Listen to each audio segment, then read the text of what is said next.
Well, hello. My name is Oscar Morales. I am 15 years old and I've been dancing with Everybody Dance for about 7 years. This is an interview I had with my hip hop 4 teacher, Mr. Ernesto, who I've taken classes with for the past year. How did you get started into the field of choreography? Probably more towards when I was in college. I attended UCLA and I was a part of the World Arts and Culture / dance program there.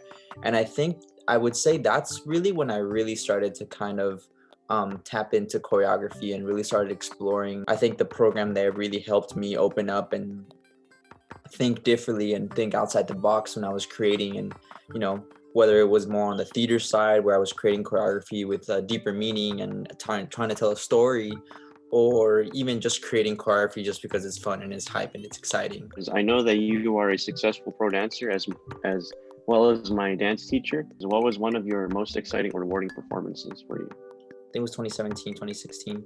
I performed at the Ford Amphitheater in LA here. And it's like this huge outdoor amphitheater and it seats like over 1,000 people. And I think it was the most memorable because it was one of the performances that I work with Versatile Dance Company. It's the organization and professional dance company that I work with. We worked really hard to prep for that show, like really, really hard. And we were able to sell out that entire show, over 1,000 people there.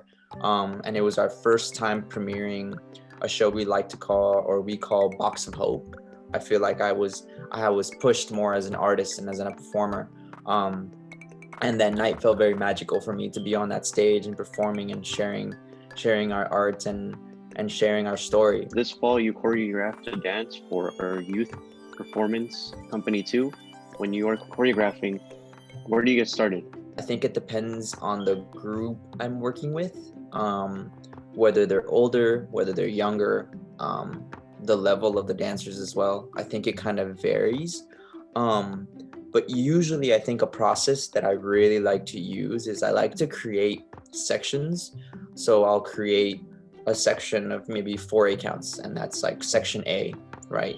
And then I'll create a section B with another 3 counts or 4 counts or 2 counts even, and then a C and a D. And I'll make sure the dancers that are learning the pieces, learning the choreographies, remember which one is which. So I can just be like, all right, let's review A, let's review B, let's review C.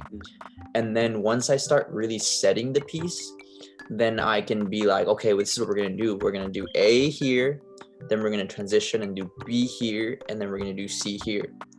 Or I'll start kind of combining some of them, so I can be like, we're gonna do the first A count of A here, and then we're gonna go transition into the second 2 A counts of C right after. So we're gonna have the first A count of A and 2 A counts of C right after. And that's when I kind of start mixing and mashing and started creating more of a piece together. And that's kind of like the process I find myself using a lot, that I kind of enjoy the most. When choreographing for Zoom or film, what are some key factors you have to take into consideration when you teach your classes? Of course, the delay in the music is probably a big factor. And also, I think a big factor is I have to take consideration that I have to be open to something going wrong, because now we're not just relying on ourselves, but we're relying on technology to help us, achieve something. As long as we're doing our best and we're making it happen and going, pushing forward with what we're doing, I think that's all that matters, especially during these times where we're all kind of at home and really can't do much. I think we just got to make the best of what we have. How do you think the new influence online dance videos / TikTok videos or trends, how do you think that changes like the perspective of these pro dancers or pro dances? Something that does change is what's awesome is that it gives the opportunity to more people to feel like they can dance and feel like they can do it, which is really, really awesome. But I do feel like there's like, you can still tell the difference. You know what I mean? You can still tell the difference between somebody that just does something on TikTok or on social media to somebody that actually does this, that actually this is like their craft. You know what I mean? Social media can also water down a lot of the movement that we as street dancers, or personally as a street dancer, we value so much. So like somebody can, like we like there's a movement that's really popular, right? And when somebody that doesn't really know it does it and it goes viral, it's kind of like, and it's not done, appropriately or correctly. It's kind of like hard to see that, you know what I mean? Because I feel like the essence of it is kind of lost. Yeah, like the establishment of like your foundation, it's been kind of watered away in a way. Exactly. So like I think that part is super important to like have us that are professionals. How do we, when we share stuff on social media, we share like what it's really should look like. What advice would you give a young choreographer or someone who's barely new to choreographing? Be patient. I think don't rush. Don't try to rush and feel like you're gonna create the most amazing thing in the world your first time that you're creating. And yeah, I think being patient with what you're making. And of course, really, I'm sure we kind of overthink a lot of the things.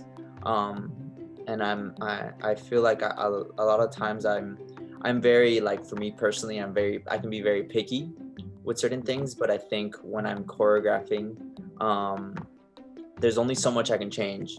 I think there's, like, whenever you're fixing something, like sometimes people say there's such thing as fixing too much, right? Yeah. Sometimes you just have to let it be the way it is. And I think with art, with dance, you have to let it be. So I think my biggest advice is be patient and of course change things, but don't overdo it. Like, be content and be happy with that. You know what I mean? For all those young choreographers that are starting out, like, be open to getting support and helping and knowing that you have to take those little tiny steps to ultimately get to a point where you can just run, right?